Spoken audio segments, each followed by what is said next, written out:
Well, talent is the main differentiator, and that is, of course, because companies need to innovate. If you don't innovate, you are lagging behind, and you lose the game. And so, yeah, if you don't have the right talent to help you with this innovation on the right time and in the right number, you'll lose the game. So this is not new. This has always been the case. The difference is that talent is scarce and getting more and more scarce. Like 10 years ago, if you didn't have Mr. X or Y, that was always set. And so, yeah, you had a choice. You had a lot of opportunities to find the right talent. This is no longer the case.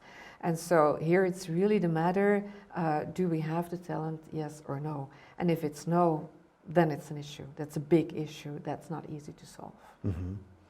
Now, when you say this, I can imagine finding talent is one challenge, but keeping the talent on board is a second challenge. Absolutely. Do you see a lot of evolution on that behalf?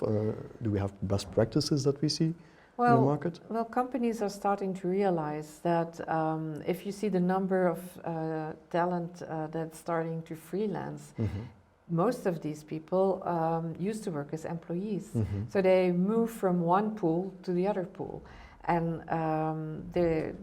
these are talents that companies are losing, and they're no longer employees. So keeping your back door closed is very important.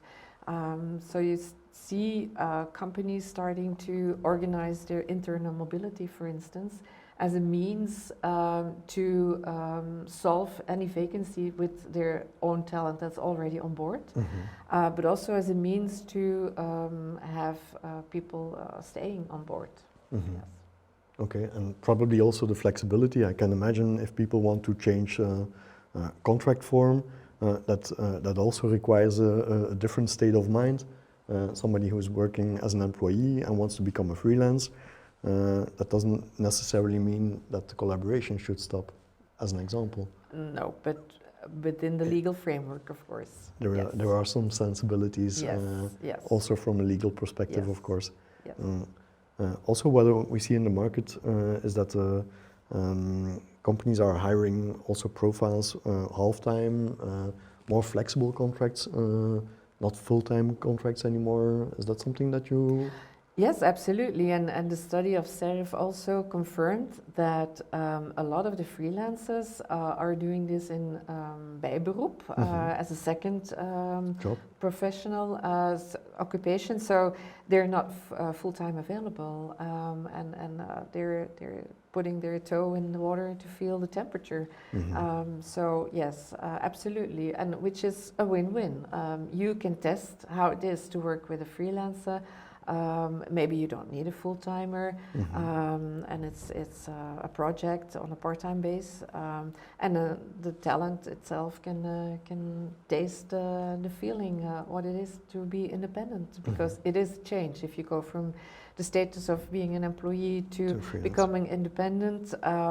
Yeah, it's not easy for everybody.